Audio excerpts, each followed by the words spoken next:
Hello, everyone. Welcome to the 8th webinar in our Marg Salon program. I'm Rinalini Vasudevan, Senior Assistant Editor at Marg, and I'm very pleased to introduce today's session, which is on an exciting new interface between art and technology that involves the idea and application of blockchain. Today's conversation is in collaboration with the Cornell University South Asia program, and it's a part of our Futures of Art Studies series. It also ties up well with the Art and Science segment, which is a key feature in the revamped Marg magazine that we launched last week. At Marg, we are very keen to include and push the boundaries of interdisciplinary thinking, and that involves including more voices from seemingly disparate fields and getting them to engage with the arts. So in past sessions, we've had a biologist, we've had an astrophysicist, a linguist, a philosopher, and all of them really commenting on the arts. Today, we are doing something slightly different. We've got with us two scholars and art professionals, Deeksha Nath and Beth Citron. Deeksha is joining us from Geneva and Beth from New York. And they are going to be talking about approaching an emerging scientific system of code and language, things which are really outside their original area of specialization and expertise, but then looking at how this system has helped them reassess and reshape their original field of interest. And of course, Deeksha and Beth are going to be looking at blockchain from a conceptual perspective and thinking of how it allows for a more democratic space of knowledge building and sharing, as well as how it enables more transparent processes of exchange between art practitioners, buyers, sellers, scholars, curators, the whole gamut. Blockchain, of course, has been there for a while, and there's been experimentations in it in the field of the art market, and it's helped set up a more transparent process of establishing the value of artworks, as well as tracing the various players and stages involved in the acquisition, transfer, as well as ownership of art. It has also enabled us to have a system whereby there's also a new mode of circulation of digital artworks. Beth and Deeksha are going to be talking about these past developments, but they're also going to be expanding this knowledge and applying it to the field of art archives and education, which is really the prime focus of their project with Terrain.art. And this is crucial because we're living in the times of the pandemic when we've become more dependent on digital systems, and we are having to deal with long distance networks of communication and interaction. Before we go in depth into the conversation, just a brief background to Beth as well as Deeksha. Beth is a New York-based art curator and historian. She has a bachelor's in fine arts, a PhD in art history from the University of Pennsylvania, and she's also taught at the art history department of NYU. She's currently the artistic director, education and provenance at Terrain.art.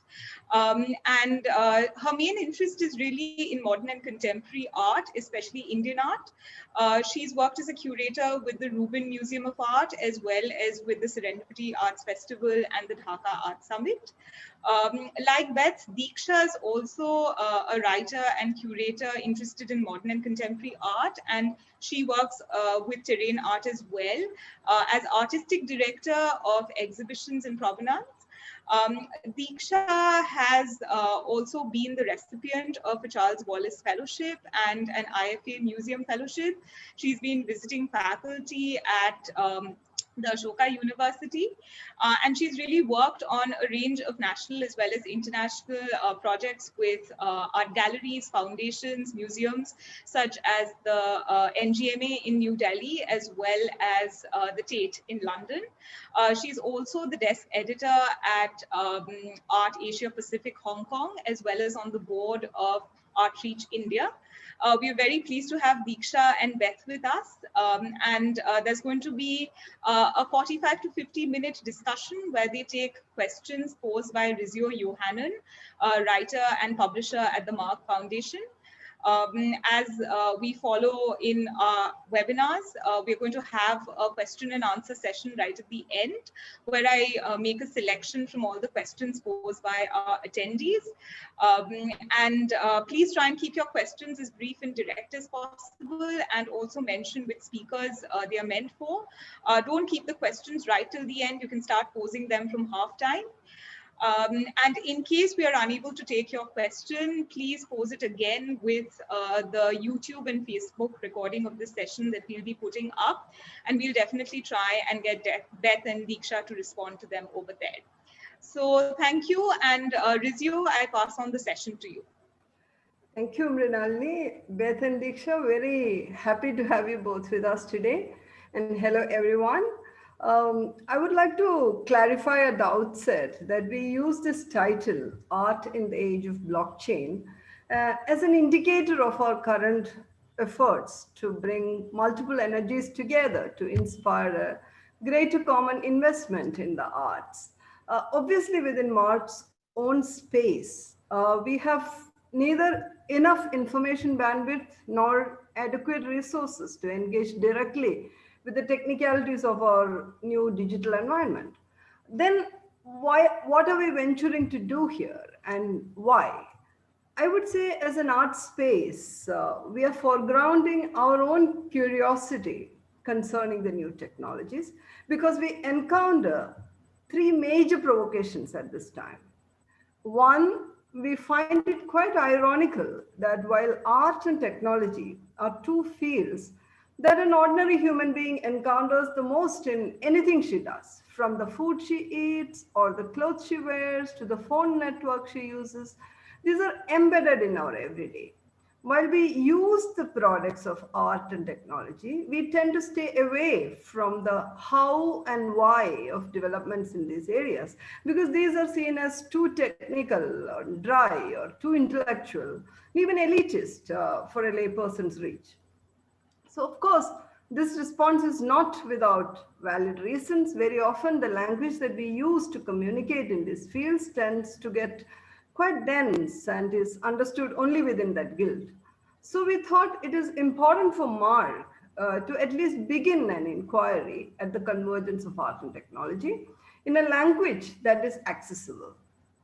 We realized that we must first overcome our own inhibitions and insecurities and constructed sense of identity and begin to interact with things that occupy and surround our lives, which we use but don't quite care to understand.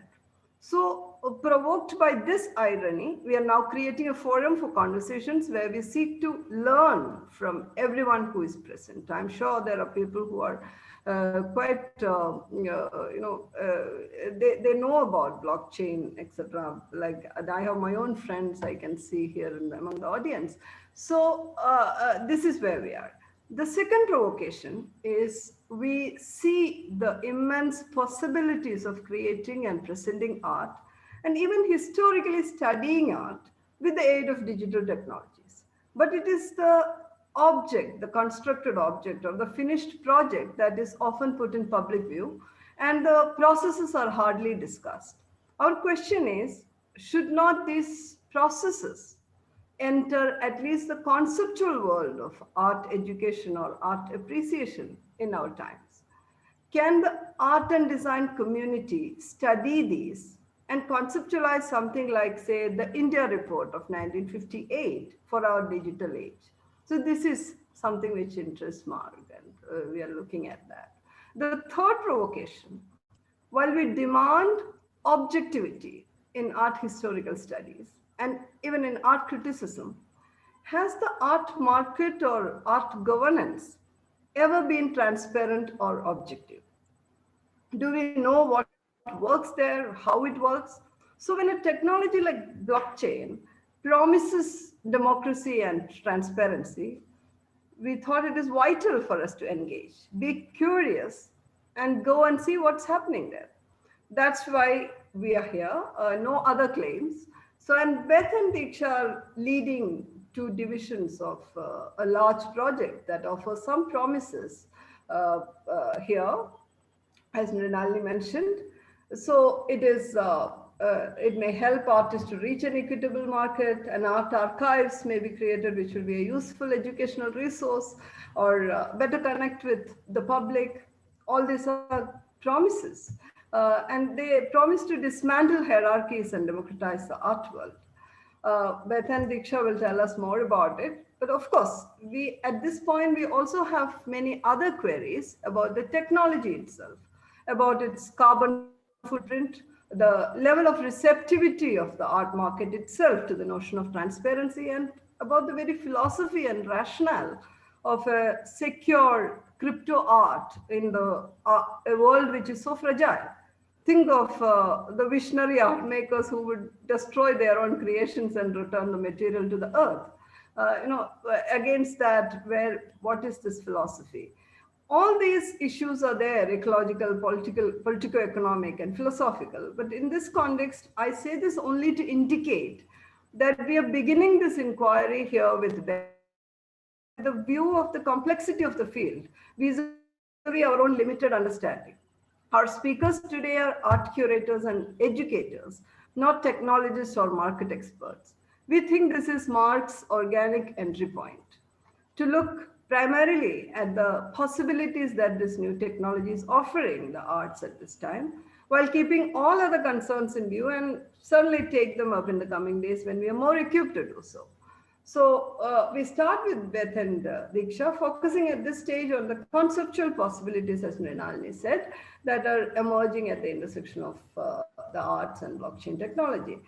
So before we get into the questions, Beth and Deeksha, would you briefly tell us about this project you're parts of? And as people from the arts, what's your experience of working on a tech-based project? Beth, do you want to go first? Sure. Thank you, Rizio, for such an engaging prompt, and also for the invitation to be part of this webinar. You and all of your colleagues have done such a splendid job helping me and Deeksha get organized around this topic and get excited to present and talk with all of you today. One of the great gifts of 2020 for me has been the opportunity to collaborate with Deeksha through Terrain.art. Terrain is the brainchild of Aparajita Jain, and it's something that she's been thinking about since last year or even before. So the notion of a blockchain-powered platform, a native digital platform, predates COVID.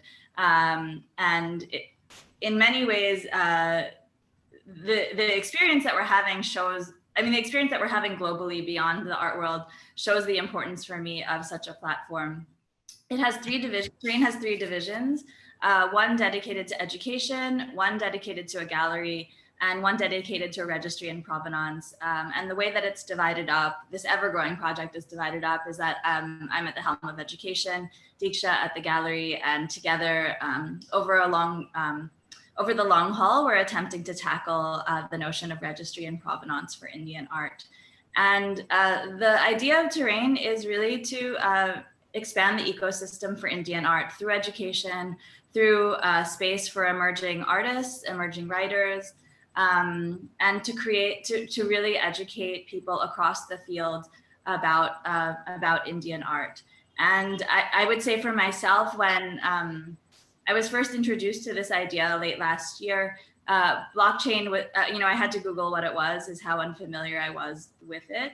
And at the very beginning, I would say the technology was at the fore of my understanding of the project. And over almost a year of working together on this, the content that we've developed is so rich that I almost think of blockchain as now the backbone of what we're working on, and a very important backbone without which it would crumble. But the content that we've been able to develop, educational videos, a timeline of art history, really exciting exhibitions, have galvanized further interest for me.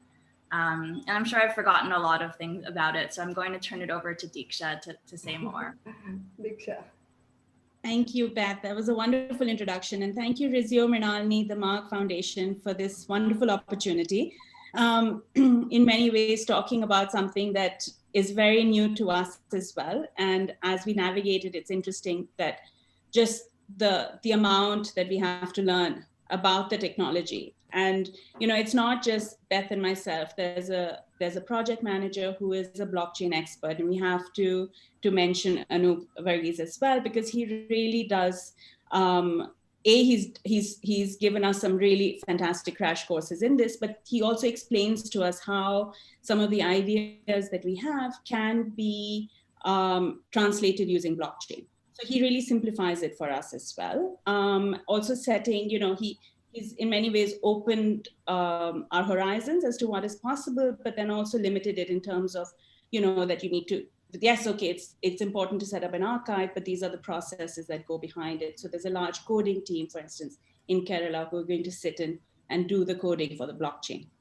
And so that kind of, in many ways, it is as mysterious to us sitting in New York and Geneva as it is to a lot of other people. And I think that needs to be said, that this has been a steep learning curve for us. But in many ways, one of the things that we've encountered is that blockchain does offer us answers that we would find hard to come up with. So for instance, recently we want to do a limited edition print program, and we were wondering how to keep track of the prints, the edition numbers, etc., and realized that actually it was the simplest to do it via blockchain. That we didn't have to keep, extensive records and all of that. That it was actually seamless with blockchain. So it has, in many ways, simplified our own processes of working. And one of the other key things about Terrain is that while Beth and I are leading it, is that we truly believe that for it to succeed and for the ambitions of Terrain.art to succeed, it has to be collaborative. So we are working very hard towards building networks. We have an advisory as well who's guiding us, because we recognize that there are large chunks of areas that we don't know very much about. For instance, the art market. So we have somebody who will advise us on that aspect. And we hope that as we go forward, that the entire ecosystem that Beth mentioned works together, especially towards the archiving and the provenance, because it's not going to happen in pockets. Mm-hmm. And yeah, so I think that's, Beth, have I forgotten anything? Yeah, thank you, Beth and Deeksha. As we go, you can perhaps talk more about your work. Let's get into this conversation. As Deeksha said, there are interesting possibilities which are emerging here, especially at this time when our own encounter with this technology it came to the forefront of things in the time of COVID-19, because artists and curators are now exploring possibilities of art making and outreach through new technologies, not blockchain, maybe even this Zoom meetings, anything, different kinds of technologies. So, however, the physical experience and concern about authenticity are primary factors to be considered in the art world. So many people are still wary about going all digital, especially when it comes to art market. The art market apparently still has not come to terms with this technology. Perhaps there is a distrust which is intensified by the spread of tech-enabled fakeness. We don't even know what is fake, what is real. So Beth, do you see this technology, blockchain technology, solving this trust puzzle of the art world? And how do you look at this? Thanks so much, Rizio, for the question. I would say that tech-enabled fakeness makes the need for blockchain and other technologies all the more important. And I think it's a matter of meeting the moment. We're looking at a situation where 3D printed replicas of artworks will be indistinguishable to the naked eye for the foreseeable future. And we need a way to contest that. And a system like blockchain, which actually Deeksha will get into more in a bit, to give a concise and a legible definition of how it works for us. But blockchain can help to prevent 3D printed replicas from taking the place of authentic works of art in the market, in exhibitions. And we're really thinking now about future generations and how to preserve works and their histories, beyond individuals who hold knowledge, but beyond the artist, beyond a collector. I would say I understand very much that people are wary of all digital anything, and nothing takes the place of experience of seeing an artwork in person. I personally have done one studio visit since COVID began in March here in New York, and it was one of the most exhilarating experiences I've had with art in a long time. And we don't want to take that away from people. I think we're looking at a hybrid digital physical experience of most things in our life for the foreseeable future. And so we're trying to provide the very best and leading version of that digital experience for people, while again trying to answer some of the challenges that are arising in the art world and beyond as technology improves. I think this has already been clear, and we're not being overly humble. Deeksha and I are not technologists, and I think our colleague Anoop is not here with us, but I think we've learned over the past year that you don't need to be into technology to be at its edge. This is about figuring out, how to deal with some of the problems that already exist in the art world and to answer them. Not too long ago, Deeksha and I did a virtual studio visit with an artist who is working at the very edge of a certain technology, and he himself is a self-proclaimed Luddite. And so I think that this exists in many forms, this tension between our own use and consumption of technology and the need to explore beyond where we're comfortable.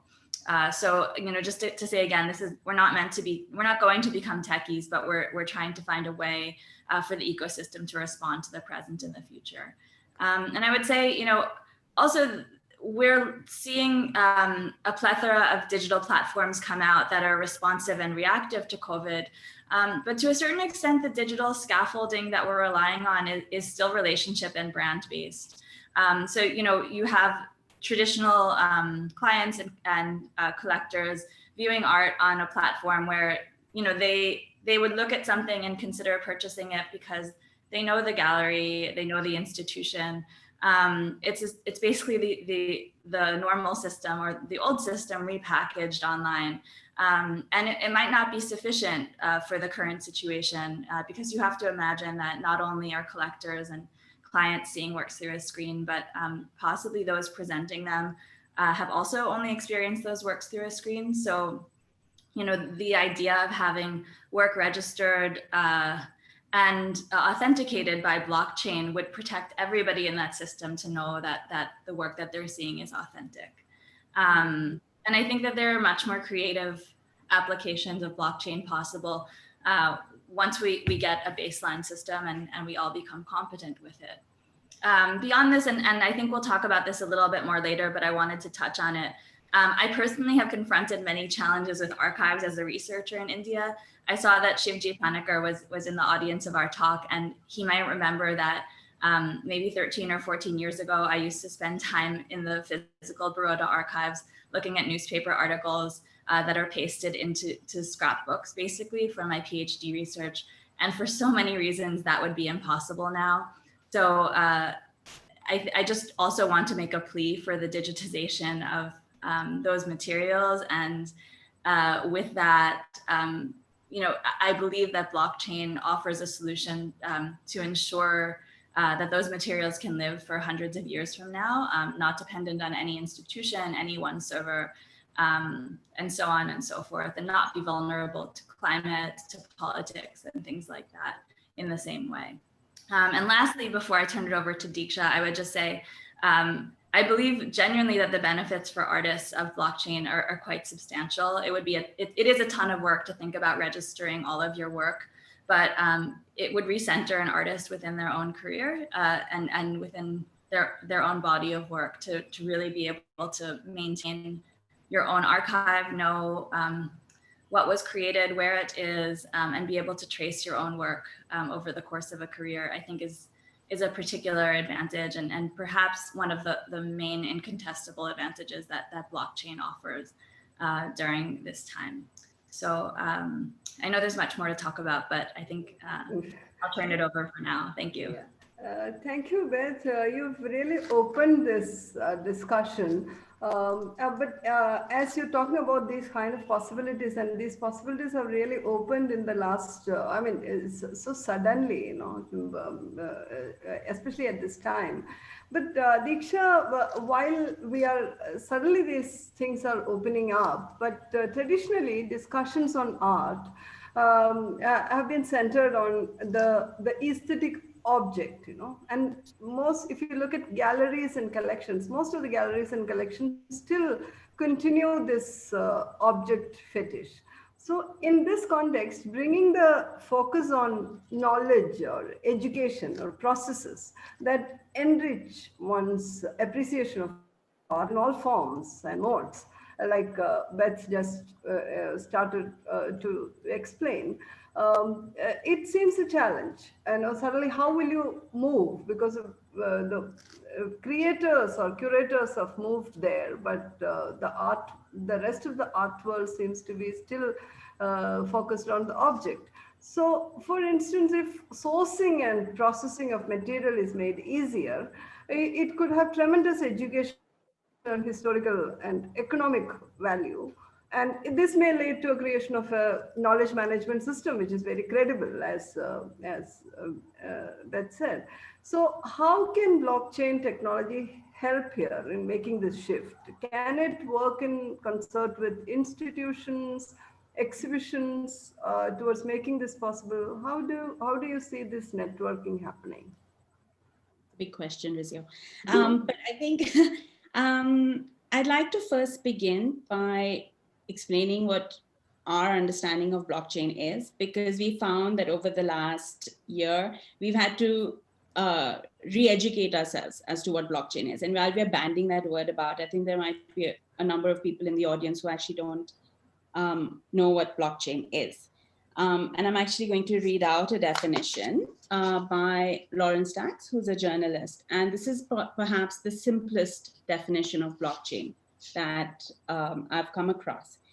And what she says is that blockchain is a digital record-keeping technology consisting of blocks, which is digital pieces of information, which are linked through chains or public databases. And these chains create a decentralized network and eliminate the need for a trusted third party, such as a bank or a corporate database, rendering all stored information publicly verifiable.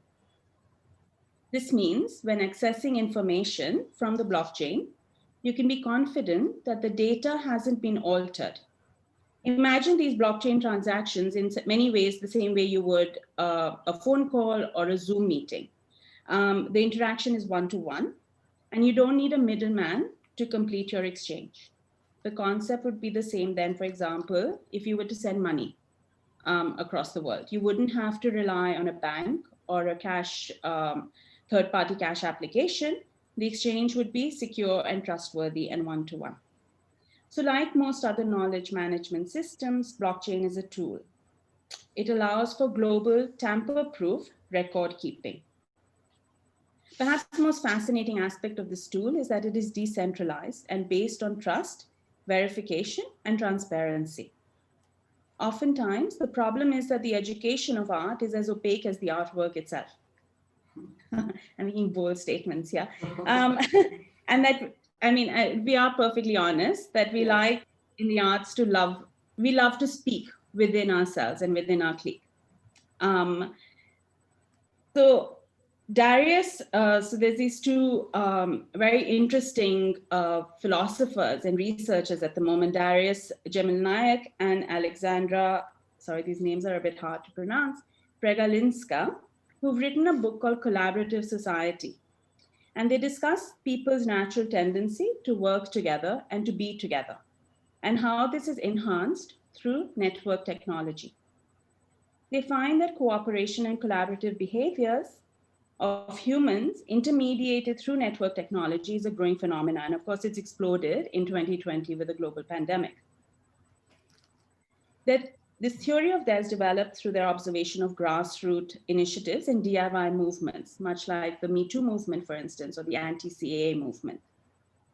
What is interesting is that they found that collaboration via network technologies in some ways function outside the capitalist model, as it is not based on monetary, but knowledge exchange. The negative aspects of these collaborative societies, of course, we see in trolls, or online mobs who consolidate their hate and effectively bully people. So capitalist society has led us to believe in the autonomy of the individual and the art object. And for it to succeed, especially with its overriding trope of opportunism. But this is argued against in the essence of collaborative society. The authors ask us to bear in mind that humans are actually the only species that collaborative effectively outside their kin, so outside the ant colony, so to speak. And the central argument in the book is that network technology is seeing a resurgence of collaborative behavior that was perhaps sidelined in modern times. So if you, for instance, look at families becoming more nuclear in modern times. One of the interesting byproducts of the pandemic has been the popularization of the slogan, "We are in this together," wherein we need to stay apart to help each other. It's a perfect dichotomy. They also use the term co-opetition, which is cooperation and competition, as a sort of 21st century phenomena that defies the individual capitalism of the late 1990s. Wikipedia, for instance, is one such platform, as is blockchain, wherein information is shared and validated within groups, and thus value is assigned collectively, and also importantly, outside the discourse of capitalism. On the other hand, we've got CryptoKitties, which have replicated the model of capitalism, which is so hypnotic, which is that creation and exchange of a concept to which value is assigned simply by how much another person wants it. The object fetish, as you mentioned. So if we look at the example of Wikipedia and its success as an open source model, as an example of a sharing economy, and it's clear its rewards are not financial, but yet there is a stake in it. It's not a material stake, but perhaps a sense of community ownership, much the way communities have a stake in cultural artifacts. So when I curated Zones of Contact in 2013 with Akanksha Rastogi and Vidya Shivdas for the Curator Museum of Art, we set forth some propositions to the museum institution itself. And the propositions were derived from James Clifford's idea of zones of contact, which itself was derived from Mary Louise Pratt's idea of zones of contact, which referred to the spaces of colonial encounters. So Clifford proposed that the museum to become a space of dialogue, negotiation, and exchange, especially around contested collections or parts of collections. And of course, ideal outcomes are far from achieved and raise some rather fraught discussions, many of which remain unrecorded in the space of the exhibition gallery. We might argue that these contested points of view might be equally represented by a democratic platform such as blockchain. What blockchain does is keep us honest. It holds us accountable because every exchange on blockchain leaves a trace. And it reminds us that while you may own a kitty or an archive at this moment, it will pass on to another. So we see ourselves in some ways as guardians, for lack of a better word. I have one more point to make. So one of the key areas in which blockchain and its distributed ledger technology can aid the visual arts is through provenance tracking, which Beth has already mentioned. And it's going to come up in our talk because it's one of the central features of what blockchain can do for the arts. The provenance history, as we know, refers to the ownership history of a work of art. And blockchain can act as a central system for verifying and securing such provenance. As information once recorded on a blockchain is impossible to change, it is very relevant for use in this context, and it helps to prevent an incomplete or inaccurate record. So blockchain is a data structure, and perhaps the true innovation of it is the consensus mechanism. Okay. Thank you, Deeksha. The questions that you're raising very interesting in terms of collaborative behavior, forming a collaborative society, etc. And the question of community ownership. I would like to take the question to Beth. This issue of ownership, Beth. Mainstream art world has historically been quite exclusive, if all of us know that, and this is often attributed to values of art, aesthetic, historical, monetary. These are values which are perceived to be difficult things to access. Not everybody can access these. But when new digital technologies like blockchain, which promise better accessibility, democracy, transparency of processes, one of the questions that may be in many people's minds is the implications of this democratization. In a blockchain enabled art world, how do you understand control, or which is coming from all these discourses? What will be the nature of transactions? Who makes decisions? How standards will be set, etc.? Beth. Beth, Thank you for this question. Yeah, I was muted. I would answer this thinking both at the practical level, and I'll restate a little bit of what Deeksha was saying there, and then thinking about the theoretical conceptual level where the human dimension still prevails. And I think we need to decide together as a community around the art how to use blockchain. But on a practical level, in terms of control and transactions, blockchain can protect the artist, the dealer, the institution, and the collector by keeping a record of transactions, an immutable record of transactions, so that, again, our art world doesn't need to only be relationship-based in the same way where a dealer would sell a work of art only to an institution or collector who they already know, but we can really open out this field to more people, not just in the sense of physical ownership, but also viewership, education, and so forth. And in that way, create more space for new artists, for new writers, and for the field to grow exponentially as we know that it can. By keeping a record of transactions, there are radical possibilities as well, which are actually normal in places like France, where artists could get a cut of resale of works on the secondary market. And so ownership of a physical work doesn't necessarily mean that you have complete control of it. It's a more holistic understanding of ownership of an artwork. And that's not something that blockchain can do for us, but blockchain can be the scaffolding through which we can help artists, if we decide within the Indian ecosystem, perhaps likely in collaboration with the government, that artists should get a percentage of resale rights. Blockchain can help us to do that. And that's a question for the field, for nonprofit and commercial side coming together and working towards the goal. I would say the notion of control and ownership is so fraught ethically at the moment anyway.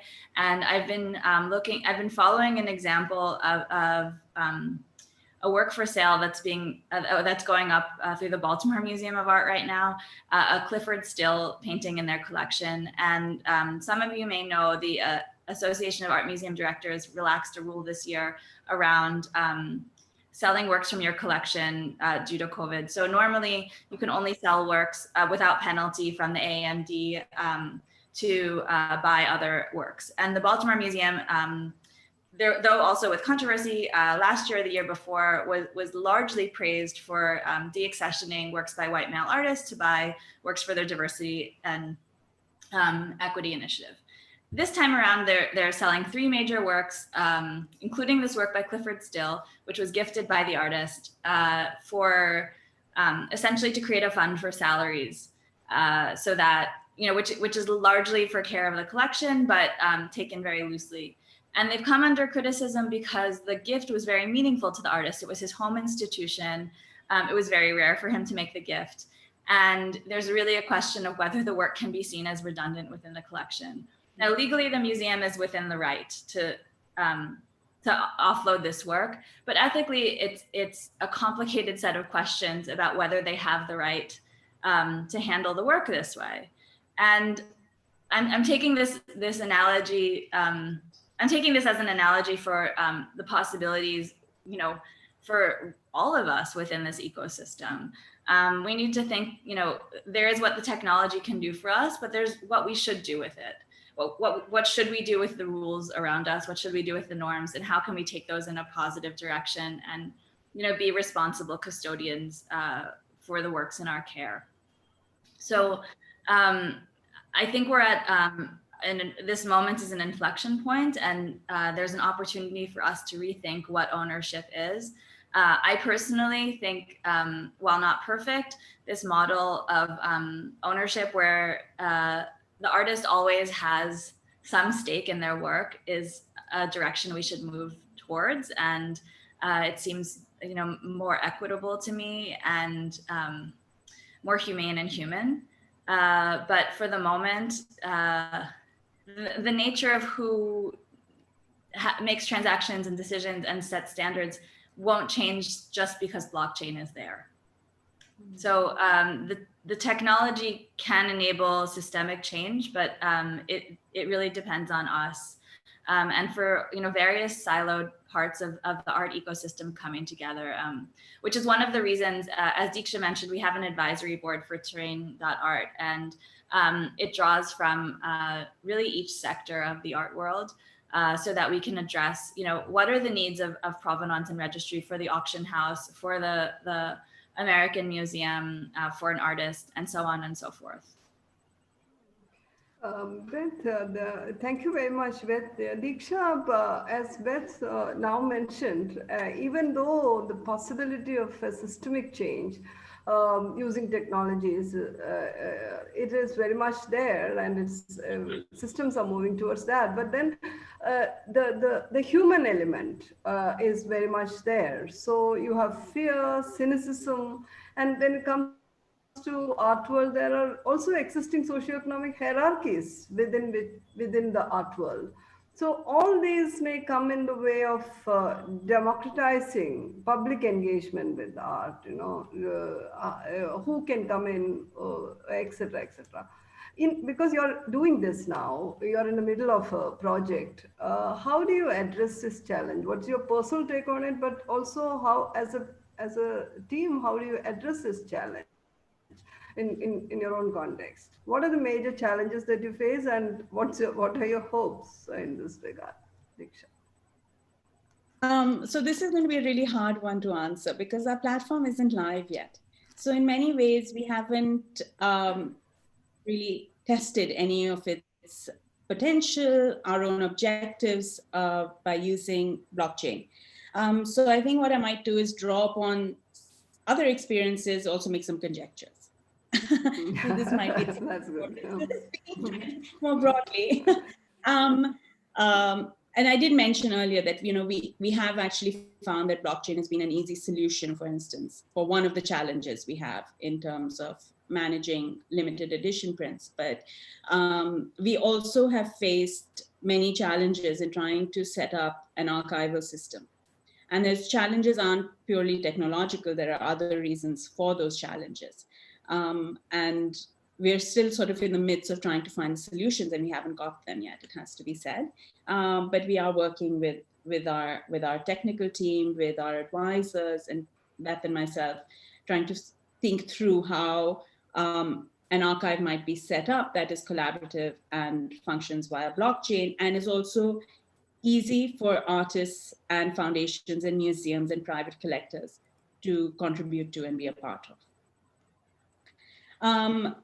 And also, I want to kind of repeat what you said about, we use terms like democratic and transparent, but it has to be said that this technology is a challenge, it is a hurdle.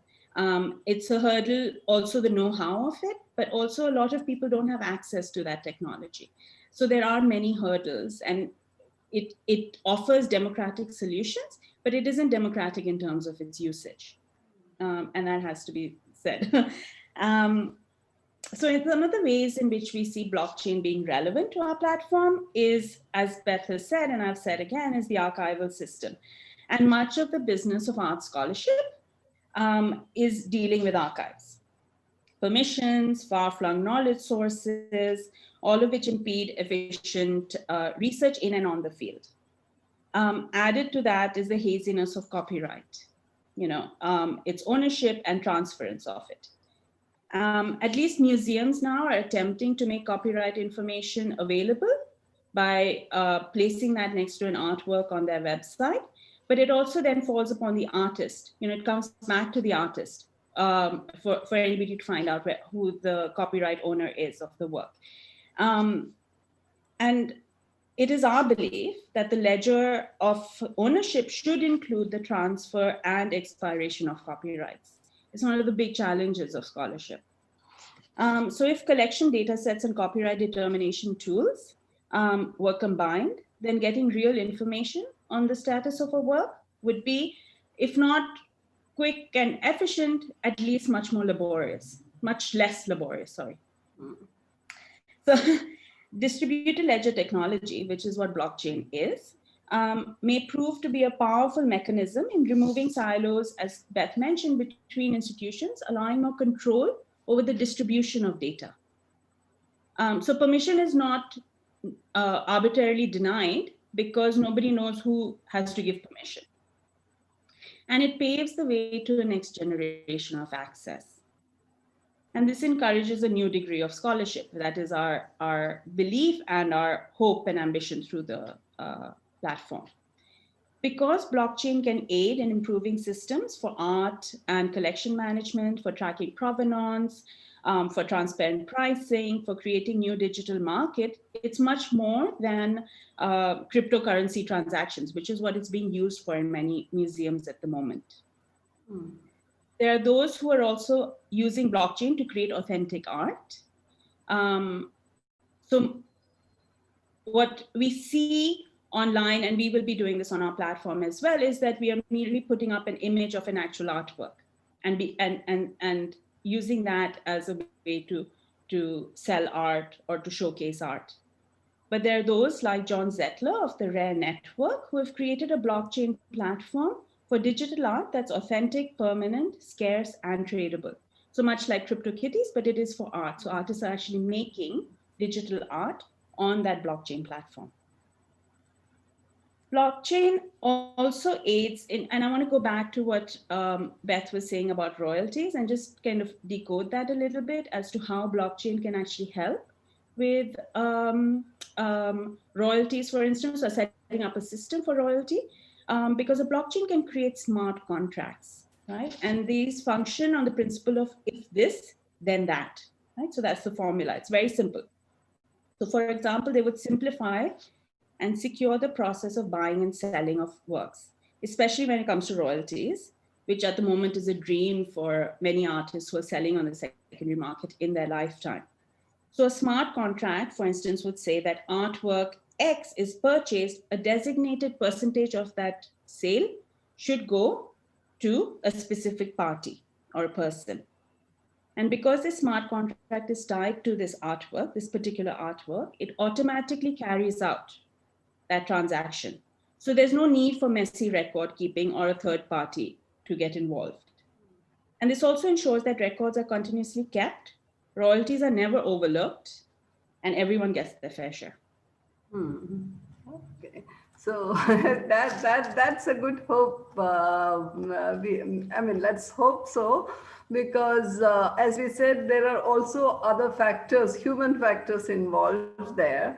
But Beth, let me come back to you with the final quick question. Could you tell us, looking at all that you're saying, which are very interesting, both of you, how do you see your work impacting the field of archiving and art education in the long term? This is what it promises, but a little ahead, because technologies are changing so fast. And how do you see this long term? Because archiving is a slow process and technologies change so fast. How do you see this in the long term? This is a great question. I think to a certain extent, we're inspired by the work of Asia Art Archive, which has been doing a really masterful job going into artists and writers' archives and digitizing all of them. And we know that it takes many months to go through one individual's archive and make that available on their system. And our hope and aspiration is that that could happen many times over simultaneously, and also not be linked to a single institution. So, I hope that Asia Art Archive is there for 100 years or 200 years. But if it isn't, what happens to those materials that have been so carefully, painstakingly digitized by Geeta Kapoor, by Ghulam Sheikh, and so on and so forth? And this is a way that hundreds and thousands of individuals can make their material, make the materials that they have available simultaneously, and also protect them by making them available. Somebody wise once gave me the advice that I should always let people know what I'm working on as soon as I start a project, that actually it would prevent people from stealing the exhibition idea, and so on and so forth. And it can be counterintuitive. There is this feeling like you want to protect what you have. But as Deeksha mentioned, we believe in collaboration. The only way that Terrain will succeed is collaboratively. And part of that is the opening up of materials. And we can provide the space for people to let their materials live on this platform. But the content also has to come to us, and people have to trust us and each other with that material. On a very basic level, having lived and worked in India over the past 20 years, it's absolutely imperative for us to digitize archival materials because of climate, because of a human lifespan, and lack of continuity in terms of knowledge and people at the helm of institutions. And I think blockchain can be a tamper-proof, foolproof way for materials to be securely stored for now and hundreds of years from now. We're really thinking about generations beyond ours, and ways for this field to protect itself over the long haul. So that, as a researcher, that's my hope. And I also feel I've been home in New York for since March 15th, which is a long time to be grounded for many of us. And my research, my ongoing research projects have come to a standstill because the materials that I would want to work on, including for a project I started with the Al-Qazi Foundation this past winter, they're not available online. Those materials have not yet been archived digitally yet. And I hope that I hope in the future we'll be able to travel and have physical experiences again. But in the meanwhile, and adjacent to times like these, work can continue and be preserved, through resources like blockchain. Beth, thank you very much for that. Deeksha, I'll take that term protection from Beth and come to you to continue that discussion on control. Take it to a different level now, not within the art world, but look at governments or any authority. Always authorities, governments tend to worry about technologies that have the potential to dismantle a system, or to create a parallel movement independent of central control. So this has happened when Bitcoin came, and there are bans on that, etc., etc. So there's always this tension about an alternative space developing, especially when it comes to technologies which are very fast and it can achieve things, it can do things, etc. So in a contemporary space like India, which is rife with political insecurity, consequent censorship, how do you see this tech-enabled art education emerging? Because education itself is a space of contestation. Things change with different controls coming into play, etc. Considering that this field is already rife with arbitrariness and convenience and control, exercise of control, could you think of this problem of art education, tech-enabled art education in the Indian context today? I think there are positives and negatives, and I'll sort of touch upon both of them. But when we, in the thick of the COVID pandemic, when there was so much fear and anxiety anyway about one's health and safety, Beth and I were talking to an art history professor who was in the midst of transcribing, hours-long lectures, so that he could be effective in teaching virtually. And it was interesting because most artworks, especially in art education, are jumping points to start talking about the contemporary moment. So there's a sort of free flow, unscripted exchange of ideas, and sort of, it's supposed to encourage free speech and free thought. So with autocratic regimes, it's this sort of free sharing of ideas is discouraged, and that they're quick to brand, deviative ideas as libelous, seditious, and harmful. So perhaps what art education does is produces a discursive space within an environment where radical ideas are encouraged and individual agency is fostered. But I'd like to loop back to this idea of how blockchain can maintain multiple ideas, histories around an art object in the post-colonial era. So as museums attempt to decolonize, perhaps blockchain provides a leveler in art education, where arts from South or East Asia, from Africa, from Oceania are on the same, sorry. Can you hear me? It's yes, showing yes. It's unstable. No. Sorry. So sort of are not less in many ways than the venerated position of Western art, for instance, but are sort of looked at as parallel or cultural histories, parallel art and cultural histories. So blockchain also guards against co-option and plagiarism, which are big bonus points when it comes to scholarship. And I'd like to just quickly mention, because as Beth said, we want for an archive to succeed, the information has to also be shared with us. And it doesn't mean that we are the owners of this information. We are not looking to co-opt that information. It still very much remains with the original owners. It's just housed in an archive that is hosted on a platform. And I think that sometimes some of the tensions that we are encountering are in this particular space of ownership and control of a certain artwork or information or knowledge. The other way I think blockchain can assist us, and this might seem kind of experimental, but is that we are beginning to, there's been a great appreciation of human beings as lifelong learners, and that it's not enough simply to do your degree and then spend a lifetime working, that people are going back and doing, short courses, specific trainings to update their skill set. And there's also, the informal way of gaining education, which is via YouTube or Instagram, and blockchain would be great because it could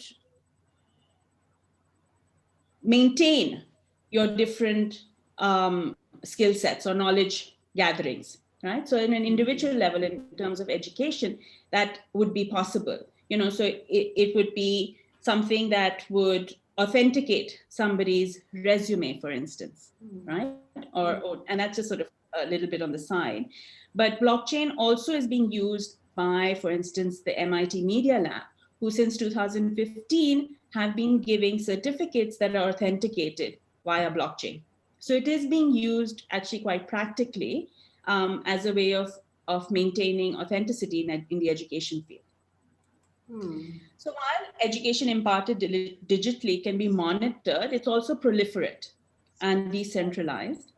And blockchain by its very nature is anti-institutional, which of course is seen as a threat for any controlling system of governance.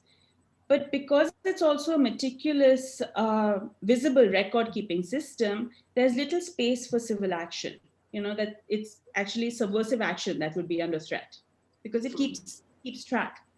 So the inviolate nature of blockchain for art education, is both in equal parts a positive and a negative.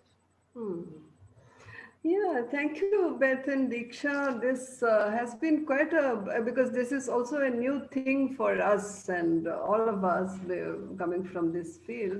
This was very important for us to enter with some curiosity, and you've really helped us helped us to think about certain things in the days to come, because this has been many things that you've opened up here will help us to kind of explore this further, because and thank you very much for this. You really opened up many things, and some of our friends in technology tell us that, like, I've also been talking to different people who are using this or who are knowledgeable in this, etc., to understand where it is. And some of them tell me that blockchain itself is obviously still evolving, and it is now shifting its focus from creating initially to the idea was to create secure systems. So there are in mathematical puzzles which require high level processing, which create a kind of carbon footprint situation to enhance security. And now they're moving towards reducing the use of energy by increasing public stakeholdership in the network. And this really interests a space like MARG, because it means that let's make everyone a part of it so that no one steals or no one hacks or no one breaches the security, etc. So that idea of making everybody part of this game is very interesting. So we have to watch and understand where that is going with technology in the coming days, and how people, as both of you pointed out, how people use this is the most important thing. But at this time, we want to strengthen this dream of increased public stakeholdership to reduce fear and insecurity in our society. So that is, I think, perhaps our major takeaway from this. And towards that, we hope our conversations will inspire humanities to engage constantly with technology and bring to the attention of everyone concerned the critical requirement of making ecology and democracy technology's greatest pillars also. So this is not a moment to polarize further and say they and you, etc., but to try and make conversations possible for a greater common good. So we hope your dreams come true, which is also in that sense very aligned to our dream. So with that, may I request Mrinalini to open the Q&A session. Mrinalini? Thank you very much again, Beth and Deeksha. Yeah. Thanks, Beth and Deeksha. We've already got a few questions that have been posed, and I'd probably like both of you to respond to this. One is from Shukti Singh Roy. So she's mentioning that a lot of art originates at a rural level, where the understanding of design privacy is absolutely nil. In India, how do you see blockchain working for family-based art creators like Pichwai artists, for instance? So looking at blockchain really in equation with crafts and artisan communities, in fact, not just, say, modern and contemporary art.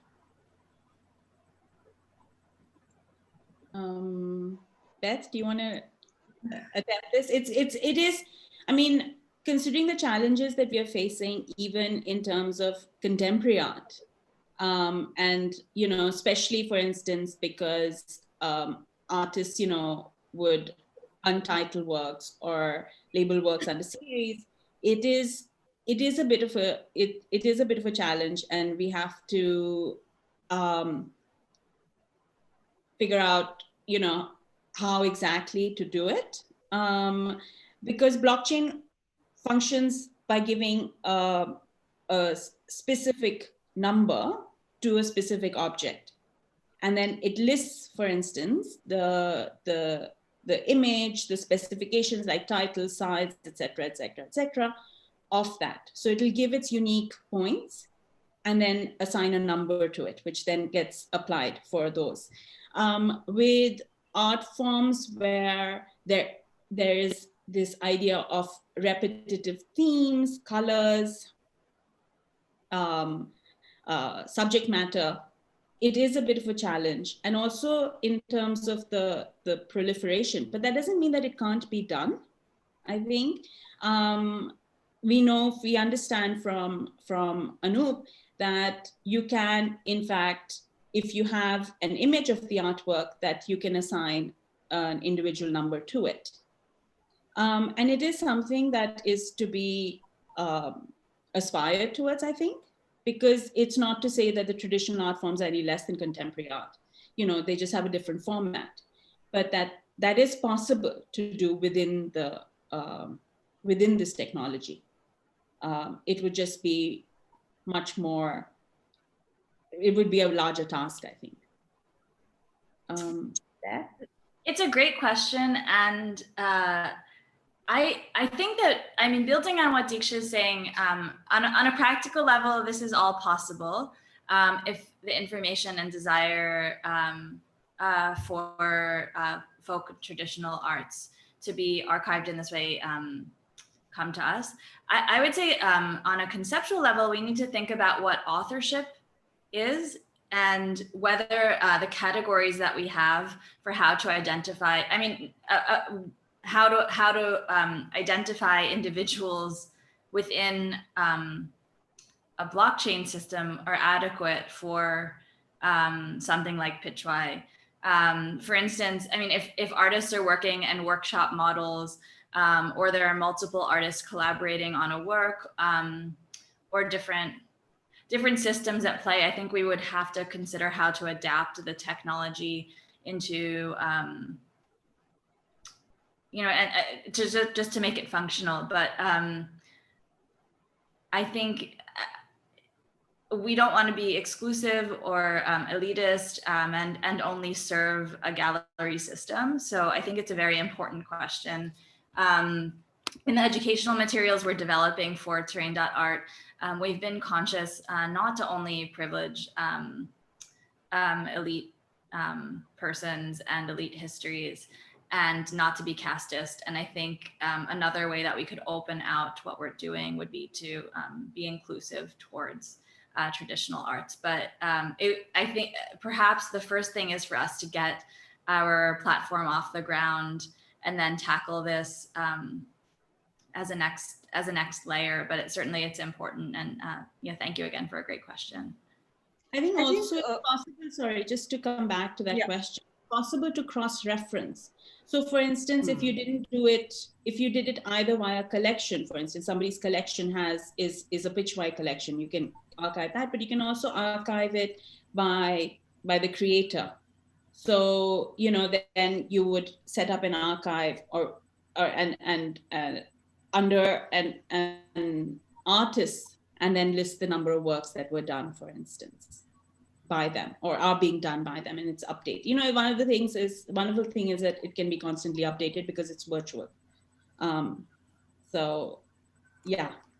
Yeah, I think it would be useful, especially because in India now, there are enough organizations. In fact, a few weeks back, we were interacting with an organization called BanglaNatak.com, and they are essentially looking at working with grassroots and artisan communities, but making them more aware of issues such as intellectual property rights and royalties and things like that. Now, of course, it's a concept that's come from one world and it's being imposed on another group of people who may not initially have a sense of it. But increasingly, a lot of these people are opening up to commercialization, and the problem is that many of them are blatantly exploited. So the thing is, there's artworks, in fact, that are selling somewhere, then they're being passed on to other things, etc. I think it would help them also somewhere understand their rights and where what is being taken, and essentially give them that sense of some kind of ownership as well. So I think, I don't know, it may be useful. But of course, it does mean somebody else going and then equipping them with that technology. And often the problem is that somebody else proves to be the mediator still over there. It's still not directly the artist dealing with a system. So if I may just add one thing, the issue of copyright is not black and white and not that clean yet, even vis-a-vis the so-called modern and contemporary art system with galleries and institutions. And I hope that blockchain can provide more clarity on that and also more education on how copyright functions. But I think that needs to happen across the board. And it's not only a matter of this elite system going into a new space, but actually all of us together determining how copyright of artworks, of images can function within this world with a proliferation of images where you could just go to Google Images, download something and reuse it yourself. And there seem to be very few penalties in the Indian space so far as I can see with that. And we're trying to really, we at Terrain are also trying to improve that system by assiduously seeking image permissions for every work that we present. But I do realize that it's a system. Not only a matter of urban, rural, and a certain level of privilege. Okay, there's another question that's been posed by Mortimer Chatterjee. He thanks both of you for a stimulating conversation. He says he has a question about using blockchain as a registry for art objects. In 1972, the Archaeological Survey of India began the compulsory registration of all antiquities through the Art and Antiquities Act. Once antiquities became legitimate solely through the process of registration, it's only a matter of time before the system was abused to get fakes registered and so on and so forth and make them sellable. How will Terrain.art prevent fakes or any kind of false information, especially related to prints and multiples, from being written and circulated onto blockchain in the first place? Thanks, Mortimer, for that question. And we're so pleased that you attended this talk. So I think, so this was something that came up very early on, where somebody on our advisory actually said, will you be authenticating this work? And our answer is no, we won't be. We don't have the expertise to do this. We don't want to get into it. And one of the ways because we're still in the very early stages, but one of the ways that we're doing that is by showing provenance. So we'd like, for instance, if people are coming and registering their work on the platform, that they prove provenance. And that's also going to be a minefield. As I say this, I recognize the problems already, because if somebody was to come and show us a document, because that's how authentication is given, when you buy an artwork, you get a piece of paper with it. And that is easily forged. So I think, and that's why it's necessary for this to happen as a collaboration with everyone involved. So for instance, if it was said that, a work by Gaitonde was sold by a certain gallery in 1970, that gallery can come back and say yes or no in many ways. And so that's that's why we're reaching out to everyone to participate in this, because it serves everyone's purpose. If there is. Sorry, Beth. Beth, do you want to add something there? Yeah, I just wanted to build on what Deeksha is saying. And I would look at the process of registry through Terrain.art similar to building a catalog raisonné for an artist. And you assemble a team of experts, you put out a call for information, and essentially we have to do that with every single artist. We have to provide space for this to happen for every single artist we want to register. And we ourselves are not authenticating work because we're not experts on every single artist. There may be cases where Deeksha or I or somebody else on our team or advisory are part of that group who can authenticate a work, but as a platform and a service, that's not something that we should do. And we shouldn't be in a position of saying yes or no. The people who are experts on an artist's work should be the ones doing that. Of course, there has been corruption vis-a-vis the Archaeological Survey Act that demands that works are registered. Blockchain offers an advantage in the sense that works themselves can be tagged. And so, for instance, if we are piloting a limited edition print program, each edition of a work that's printed and distributed to a collector is tagged in such a way that it cannot be replicated. And that's something that blockchain offers that a traditional paper or a single server registry cannot. So our hope is that blockchain itself is will help to remedy this issue of the technology being used to support fakes in the market. Early on, I would say, I think back in March, we thought we would actually also work with antiquities. And I think we're many years away from that. But the question is important because it shows that there's a ton of work to be done in that space too. And, again, at the human level of remedying the issue of fakes in the market. I think for the moment, Deeksha brought up the example of Gaitonde. He's an artist who we know produced, around 5 or 6 canvases a year, and yet how many works do we see come up on the secondary market by him? And one has to wonder, can all of those works be authentic Gaitondes? And how do we deal with that situation as a field? So that's more within. I think that's more within our capacity to help manage at this point. Lubna Sen asks, how do you see blockchain impacting the business of intermediaries like art dealers and galleries? With blockchain bringing in more transparency between artist and collector, will the intermediaries' role become extinct? In fact, we're aiming to partner with galleries and in India and abroad, and effectively help galleries promote their own artists through their educational materials about those artists.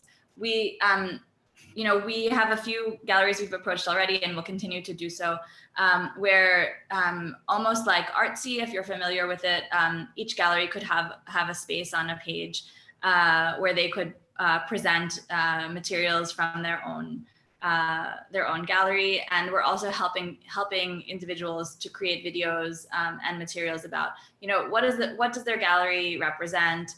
How do they nurture artists? What is their perspective?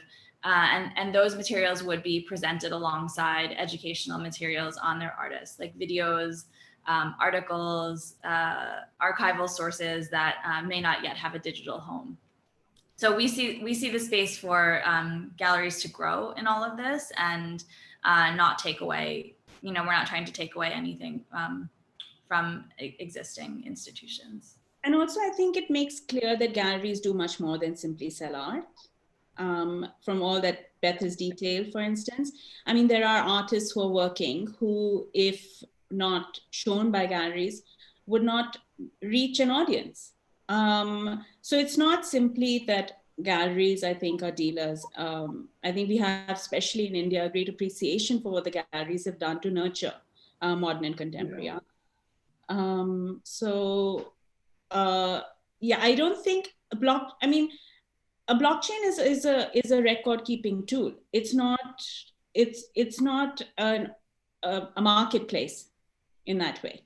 It's not showing you what hasn't been registered. So to think of blockchain replacing a gallery seems like a little bit of a leap. Then we've got Nevin Dalvin asking, do non-profit art, educational and archival institutions pose a threat to institutions that focus on ownership and further focusing on blockchain as a digital record?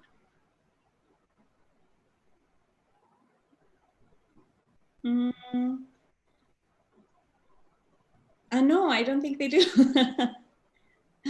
Beth, do you want to take this? This is more in your area. I'm also trying to think of a counterexample, but I don't see educational or archival institutions posing a threat rather, I think we've said a couple of times, I feel strongly that the more information that's out there, the better.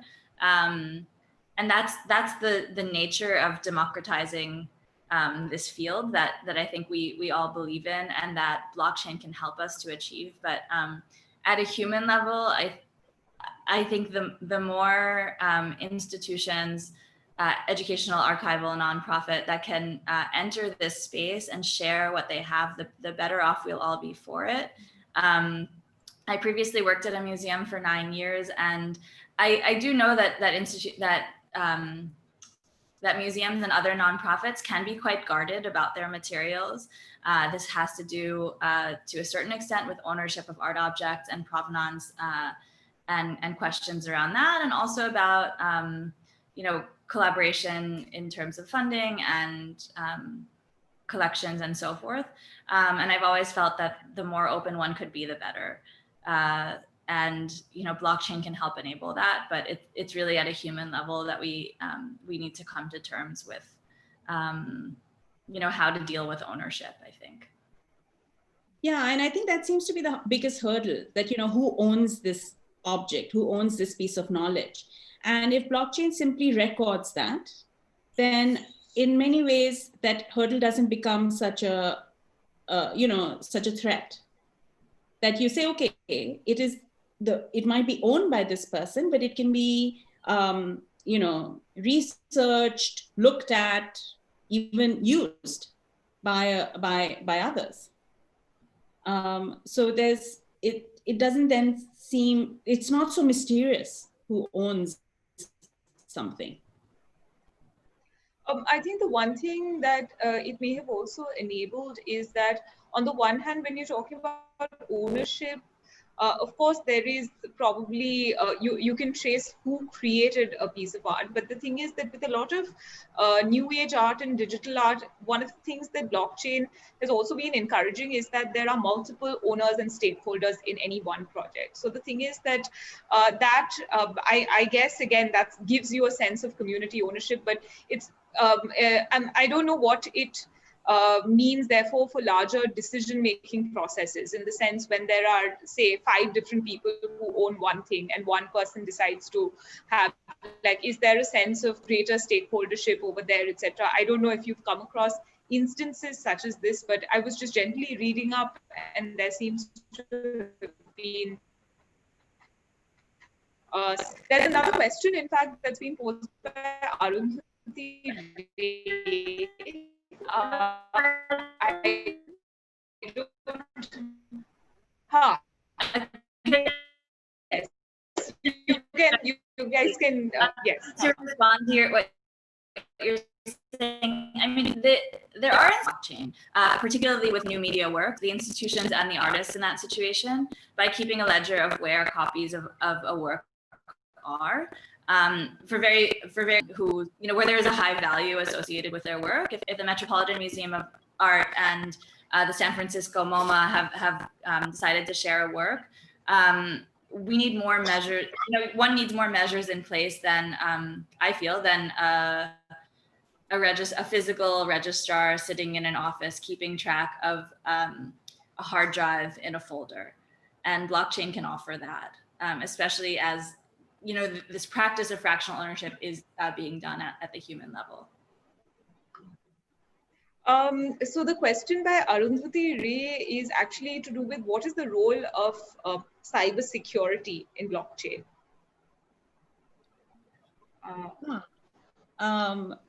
Sorry, I don't know very much about that. Beth, do you? 1 second. Yeah, I'm not sure whether either of you would be having the technical knowledge to approach that, but I don't know if you've already dealt with that or interacted with your data team and they've given you a sense of that. So no, but also because perhaps we're not live yet. So, maybe we do this in a year and we'll both be very well equipped to answer that. But yeah. I feel the same. I don't know how to answer that competently at this stage when we're still an idea. Okay, I think they've been able to answer most of the questions that have been posed over there, Rizio. So yeah, we are almost time. Yeah, and we're also close to the time that's coming to an end. Yeah. Yeah. So Thank you, Beth and Deeksha, for this evening. As I said, like it has really helped us to kind of enter this, and also we understand the complexity of this, and as also as a publishing space, it is very important for us to engage with what is happening today, and the implications of this. Like now we are dealing with contemporary art, but there have also been questions about what about the immensity of art which is created in other in interior parts of India, and of course in different parts of the world like that, which are not really in the contemporary so-called contemporary space. So there, what happens that, and so these are all big worlds that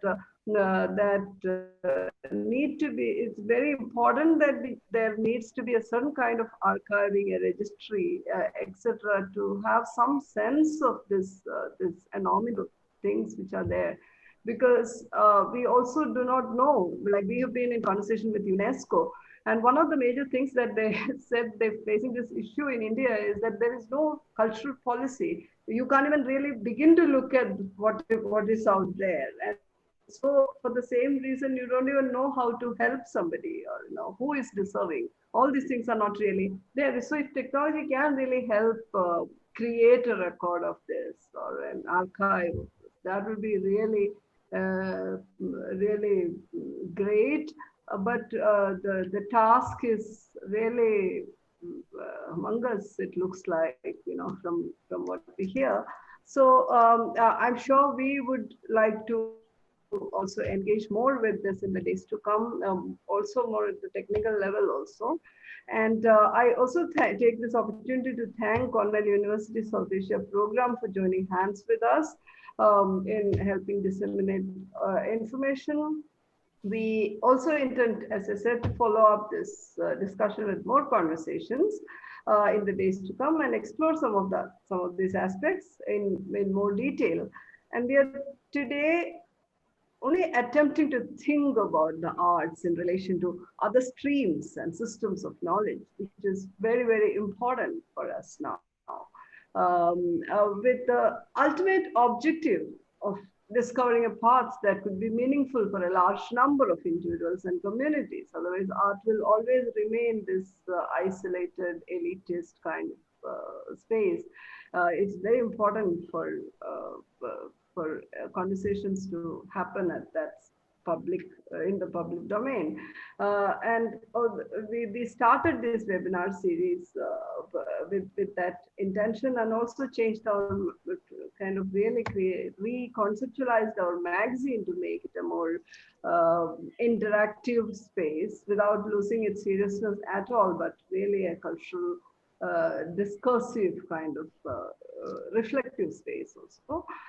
So the full recording of all our webinars on our YouTube channel, I request all of you to listen to them and also to engage with us, send us comments.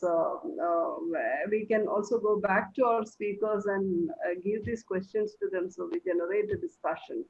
And I also request all of you to subscribe to our Reconceptualized magazine, which has dedicated sections that are intended to develop interdisciplinary thinking. Our annual prize is just a couple of coffees or sandwiches. It's as small as such a small prize. So the magazine and all these salon conversations point to the new course that we are following at this hour. And I hope all of you will join us on this path and make this people smart, actually. And thank you, Beth and Deeksha, once again for this. And thank you, audience, for staying. And hope to continue this in more detailed manner in the days to come. Thank you. Yeah. Thank you. Thank you. Yeah. Thank you, Rizio. Yeah, thanks, Beth and Deeksha. I think we're really awaiting for Terrain.art to go live and see all the possibilities. And this has really been a great session. Thanks everybody for the comments and questions. Of course, if you've missed out on any part of this session, you can always see it again on our YouTube pages and Facebook pages. And please look up www.mag-art.org.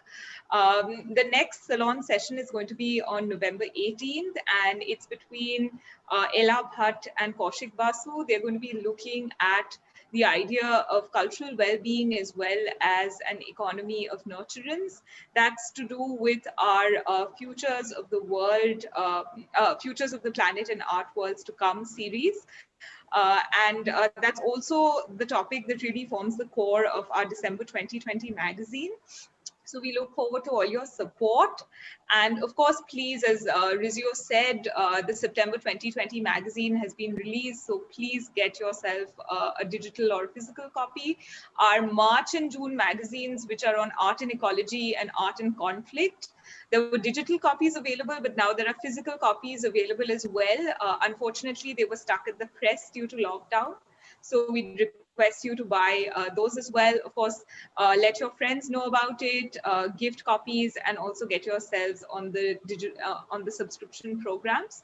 And of course, follow us on social media on Instagram and Facebook for more updates on publications and events. And look forward to more interactions with everybody. I think good night for everybody in India and good day for everybody elsewhere. So, yeah. Thank you very much. Yeah, thank you. Thank you, Beth and Deeksha. Yeah. Thank you. Yeah. Yeah. Thank you care. so much. Bye. Yeah. Bye. Bye.